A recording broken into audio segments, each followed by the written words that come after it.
It's the biggest season we've ever attempted. We have never covered as much ground as we are expected to this year. Parker then just desires flawless sleeving throughout. Act quickly.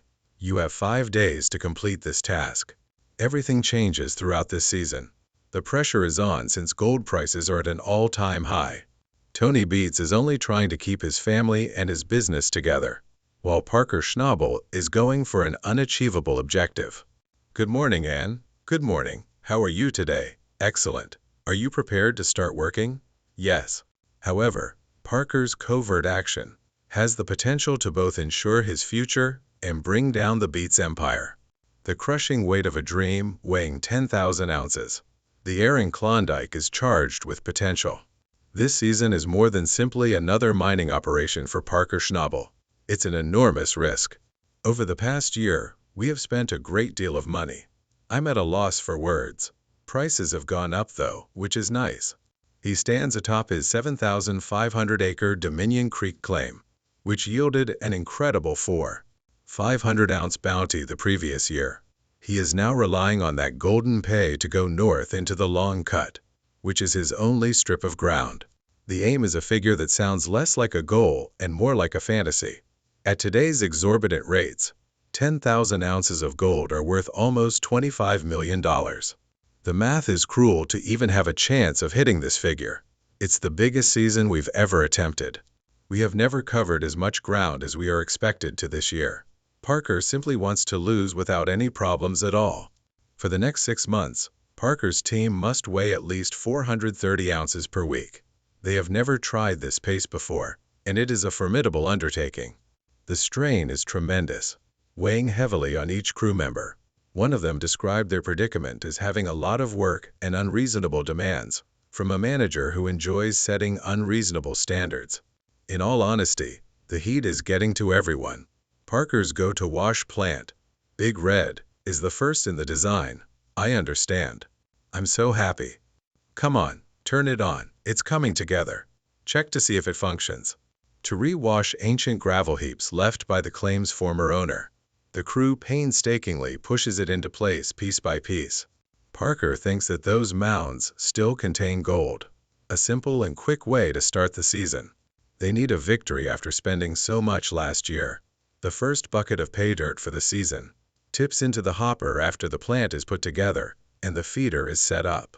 Though tight, the atmosphere is positive. The tone for the year must be established by this initial cleansing. The moment of truth has arrived after a 34-hour run. Chris Dumit, the foreman, weighs. The crew swarms around in anticipation of a figure that will validate their laborious efforts. They weigh the gold. The result hits you like a blow to the belly after the calculator enters the digits. 5.6 ounces. Only $14,000 worth. It's a disaster. Parker's disappointment is obvious. In a mocking tone, he congratulates his workers for setting a record. It was their worst cleanup to yet. You guys broke yet another record. Cleanup was the worst ever. Cleanup was the worst ever. Perfect. It's a hollow laugh. It was a complete waste of time and effort to set up Big Red. They currently possess 994. There are 4 O's left. Parker is aware that they are now well behind schedule, and the season has begun with a whimper rather than a bang. How are they going to bounce back from such a poor start? Tony Beets, the king of the Klondike, is on a mission of his own, while Parker is still in shock over his disastrous failure. Let's get things going. Do you understand? Let's move the thing along. No business can function for a few years without turning a profit. It was a bit of a doot last year. For the Beets family, the previous season was an absolute mess. A chaotic catastrophe that left them $6-7 million in the red, and a dismal 3,000 ounces shy of their target. The family was shattered. The company was losing money. Tony was aware that something needed to change. Error is not an option this year. He intends to launch a full-scale assault on his Indian River claim, with the aim of obtaining 5,000 ounces, a trustworthy area of ground that consistently yields gold.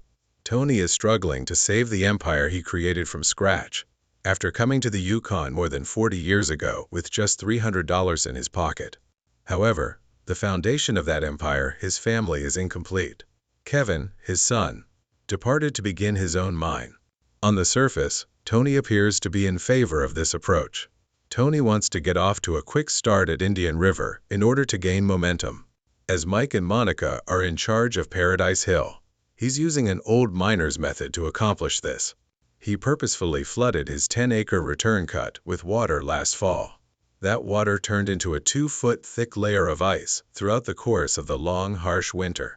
According to the notion, this layer of ice served as insulation, preventing the valuable pay soil beneath from freezing solid. He will have thawed ground ready for sloughing weeks before everyone else if it was successful. I'm making an effort to sleep a little bit more this year. Here, we had SL a lot. There, we had a screen deck. It's really wonderfully done. Turned out well.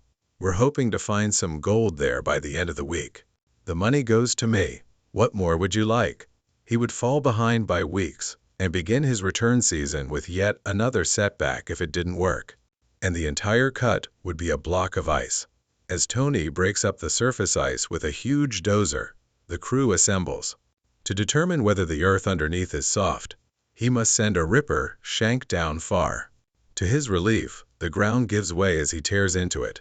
The risk was worthwhile. The pay dirt has been thawed and is prepared for use. The slewer and shaker deck were heated up and operating with his wash plants. In the first week of the season, Tony has already won the box. I hope that this year won't be like the one before. We still have what we didn't get last year, after all. It certainly didn't go bad. No, assets are frozen. Yes, quite a few. Perhaps we should check how much there is. Excellent. Purchase it. Bring in a young woman.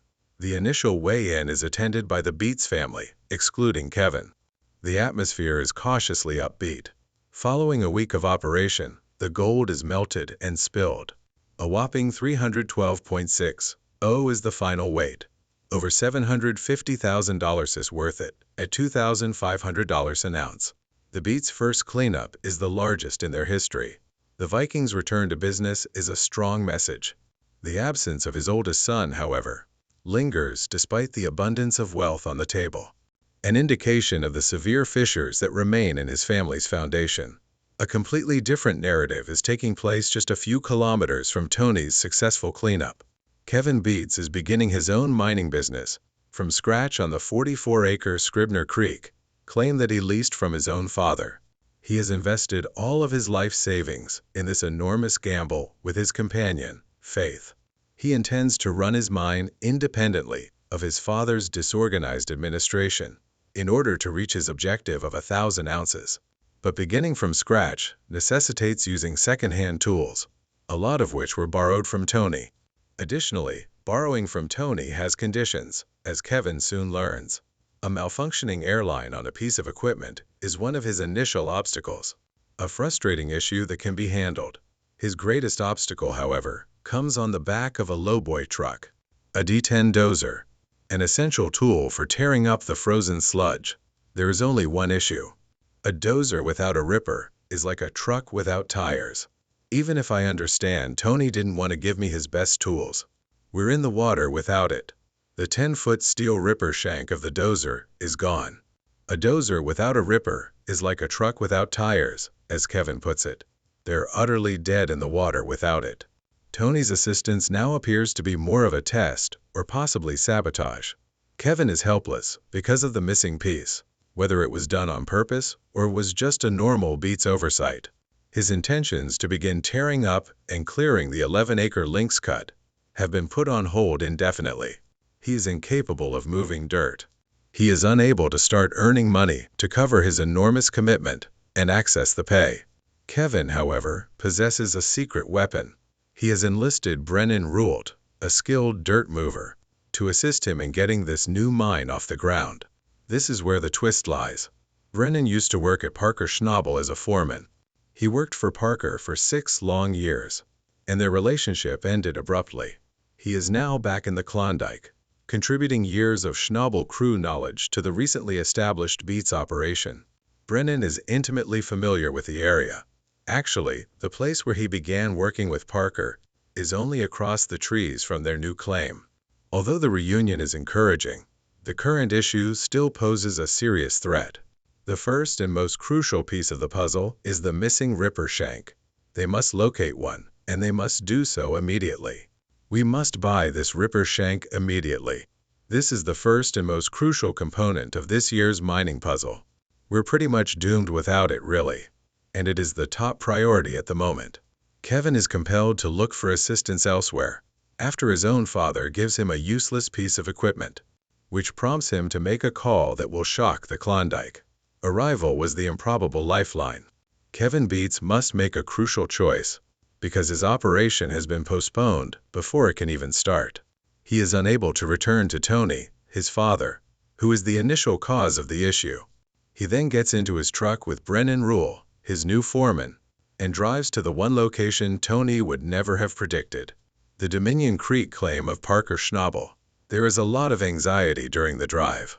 Brennan acknowledges they had disagreements near the conclusion of his tenure there, and says he hasn't spoken to Parker in years.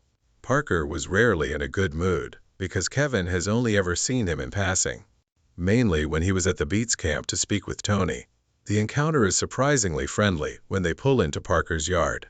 Parker shakes Brennan's hand with genuine sincerity, greeting him as if they were old friends.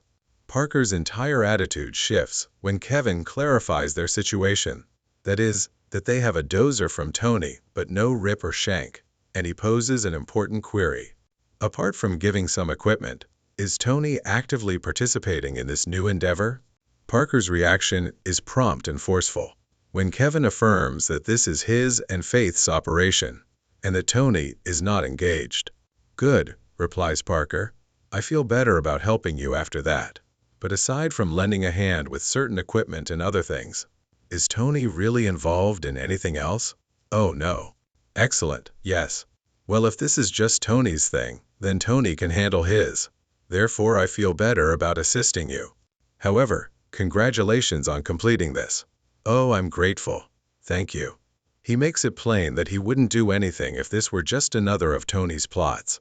However, Parker is more than happy to assist Kevin, who is trying to make it on his own. He is aware of how challenging it can be to get started. He offers Kevin a $11,000 piece of steel on a tab, along with a Ripper shank. You have nothing to pay for right now. It is a huge power move for him to tell him, "You owe me a hug." On the one hand, it's a sincere act of goodwill between two children. On the other hand, it's a brilliant strategic move. Tony Beets either couldn't or wouldn't give his own son the lifeline that Parker Schnabel just gave him. By himself, he has resolved Kevin's most significant issue, thereby preventing Tony from using the tools he lends him to manage his son's business. Parker acquires a possible ally and delivers a subtle but impactful blow to his long-standing adversary by assisting Kevin in his endeavors. They are thrilled as Kevin and Brennan depart with the Ripper shank. They can now begin mining after securing a huge win. However, the Klondike's battle lines have recently been redrawn in a way that no one anticipated due to this new coalition. Another fabled treasure quest takes place while the drama in the Yukon goldfields plays out. A historic boiling point is being reached on the East Coast, thousands of kilometers away. In Oak Island, Nova Scotia, brothers Rick and Marty Laganina have dedicated years of their lives and millions of dollars to cracking a mystery that dates back 220 years.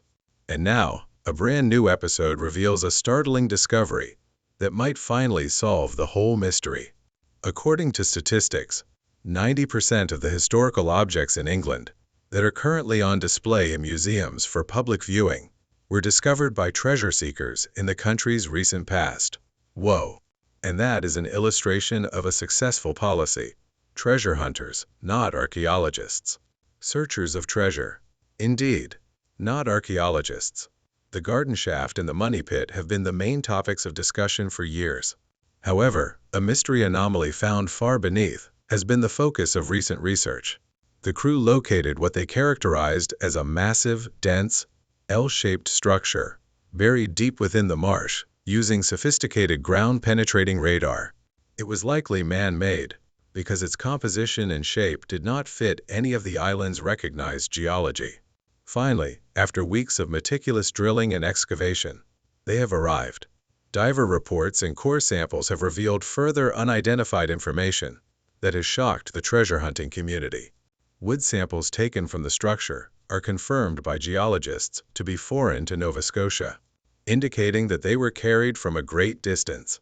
The building of this secret chamber was completed in the middle of the 7th century, more than a century before the first money pit was discovered in 1795, according to even more astounding carbon dating studies.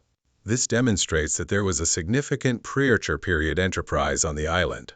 Legends from the area, which are sometimes written off as folklore, describe a secret refuge constructed by Knights Templar who were escaping persecution in Europe, or even a hidden Mi'kmaq treasure vault.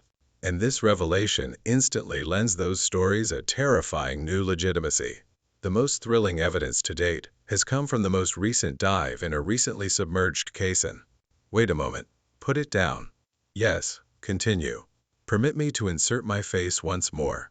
I'll try to locate that ladder.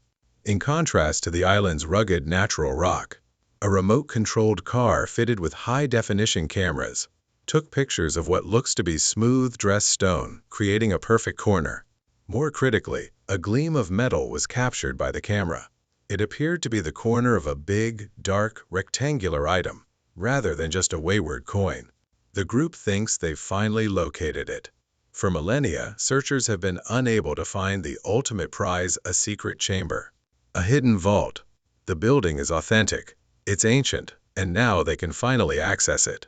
The finding is more than a hint. It's the place they have been looking for the entire time.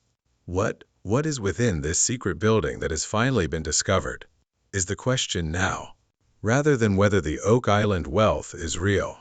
Parker's assistance helped Kevin get started, but it also stoked the fiercest rivalry in the Yukon.